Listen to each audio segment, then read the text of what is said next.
Les intérêts économiques qui aujourd'hui justifient aussi considérablement le blocus, c'est qu'ils considèrent qu'avec le blocus, bien sûr, on tue la révolution cubaine, mais surtout, aussi, il ne suffit pas d'avoir un simple embargo ou un simple blocus des États-Unis sur Cuba, faut en faire une affaire planétaire. Et c'est toute l'extraterritorialité de ce blocus américain que j'essaie d'analyser de deux façons.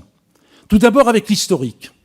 Avec l'historique, tout ça, bon, j'ai fait une recherche, j'ai fait faire une recherche sur des colloques qui ont eu lieu, sur les différents textes qui ont été votés par les États-Unis. Tout ça, ça apparaît dans un chapitre du livre. Je retiens trois textes, trois lois qui sont des lois américaines, mais il y en a une dizaine, voire plus. C'est quelque chose d'incroyable.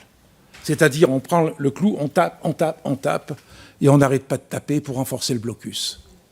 Et le premier, je l'ai découvert, d'ailleurs, ça m'a assez époustouflé, parce que je ne tourne mes pages, que je l'ai mis à quelque part. Je ne retiens pas les dates et les noms précis. Après, si je retrouve...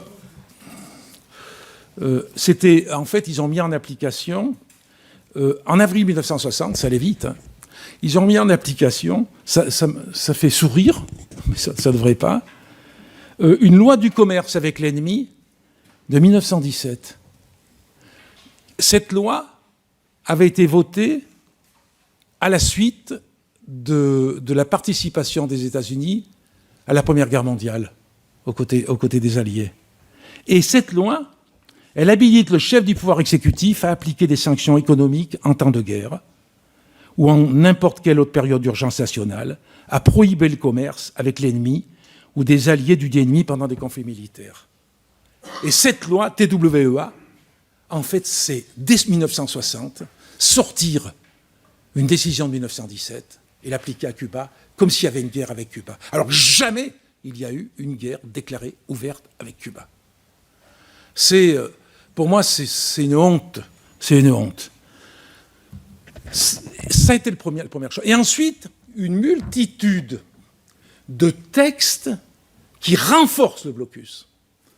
Le premier, enfin pas le premier, celui qui a été peut-être le plus important, et encore, il y en a deux qui sont extrêmement importants. Il y a ce que l'on appelle la loi Torricelli de 1992. Pourquoi en 1992 ? Parce que, à partir de 1990, Cuba s'est trouvée toute seule. Cuba a été lâchée. Il y a eu la chute du mur de Berlin, il y a eu le retrait de l'Union soviétique, il y a eu une crise terrible avec ce qu'on appelait la période spéciale en temps de paix, avec une baisse de 39%, les chiffres du PIB, c'est ce que Castro cite comme chiffre, 39% de baisse du PIB, avec une résistance incroyable du peuple cubain, un courage, une volonté de se battre, et aussi ce qui s'était construit au cours du siècle précédent en termes d'attachement à la souveraineté nationale, en termes de lutte contre le colonialisme, en termes de ce que portait José Martí en particulier par rapport à l'indépendance de Cuba, avec de grandes valeurs éthiques, eh bien Cuba résistait. Et en 92, ça a été une volonté des États-Unis de donner le coup fatal, 2 ans après, en disant c'est pas possible, cette fois, on va tuer la bête. Et c'est cette loi Torricelli qui, notamment, j'ai cité seulement quelques exemples, qui montrent à quel point ça peut aller loin. C'est l'interdiction aux sociétés états-uniennes qui sont, y compris, qui sont dans des États, dans des États tiers que les États-Unis, de faire du commerce avec Cuba. Avec quand même une définition. Ça concerne toutes les entreprises ou toutes les banques qui ont des produits, y compris financiers, composés à plus de 10% d'éléments états-uniens. Je ne sais pas si vous voyez ce que ça peut représenter au niveau mondial. À partir de là, toutes ces entreprises qui ont plus de 10% de composants états-uniens, eh bien, sont interdites de faire du commerce avec Cuba. Un cargo qui décharge sa cargaison à Cuba ne doit pas aller sur un port américain pendant 6 mois. Pour ceux qui s'intéressent un peu au fret, voyez quelles conséquences ça peut avoir. Et je cite là ces 2 exemples qui sont sans doute parmi les plus graves et qui s'accompagnent donc, puisque c'est la législation américaine, de la possibilité de poursuivre en justice tous ceux qui dérogent. Au début, certains ont pu passer à travers, et puis il y a eu des amendes terribles qui sont tombées. On connaît tous BNP Paribas, qui ne concernait pas seulement Cuba, c'est aussi le commerce avec le Yémen et avec l'Iran d'ailleurs.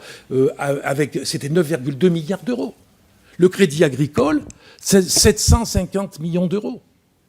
Sans compter les entreprises, je cite les chiffres dans le livre, qui ont été aussi soit soumises à payer les amendes, soit d'être intégrées par des entreprises achetées, c'était le cas d'Alstom, la partie nucléaire d'Alstom, par l'Amérique. Tout ça, c'est du chantage en même temps. Ça, c'était la loi Torricelli, qui a été... c'est une loi que je qualifie de criminelle. Ensuite, comme ça ne devait pas suffire, en 1996, il y a eu la fameuse loi Helms-Burton. Cette loi Helms-Burton de 1996, elle aggrave la situation, notamment, tout ça, il y a plusieurs articles dans cette loi, elle sanctionne, elle renforce les sanctions, elle codifie vraiment tout pour que rien ne passe à travers, elle exige que toute aide économique apportée à Cuba soit liée à un changement de régime, à l'implantation de ce qu'ils appellent un régime démocratique, et surtout, elle permet de poursuivre devant les tribunaux toutes les entreprises qui seraient installées sur des sites nationalisés par la Révolution. Sites nationalisés par la Révolution, le droit international permet à n'importe quel État de nationaliser des biens qui appartiennent à ses citoyens. N'importe quel État a le droit de nationaliser. Par contre, et ce qui avait été le cas, on peut avoir un dédommagement, on donne un dédommagement aux entreprises extérieures. Ça avait été fait. Les seuls qui avaient refusé, c'était les États-Unis. Mais ce n'est pas seulement ça. C'est que des milliers, des dizaines, voire centaines de milliers de citoyens cubains qui sont partis aux États-Unis, qui sont exilés aux États-Unis, qui sont devenus ensuite citoyens américains, ne sont pas, par rapport à la perte des biens qui avaient été nationalisés, considérés comme des citoyens cubains, mais sont considérés comme des citoyens américains et sont poursuivis et poursuivent tous ceux qui utilisent ces biens nationalisés parce qu'il n'y a pas eu indemnisation. Et là, ça avait été suspendu pendant des années. Un article de cette loi avait été suspendu, a été remis par Trump en 2019, c'est ça. Et alors là, ça crée une catastrophe totale. Une catastrophe totale. Aucune banque française, on me cite de nombreux exemples, ne permet d'envoyer de l'argent à Cuba. Je suis sûr que parmi vous, tous les amis de Cuba, tous ceux qui ont fait des voyages à Cuba étaient confrontés à ce problème. Des accords internationaux qui avaient été conclus ont été annulés. Je prendrai 2 exemples.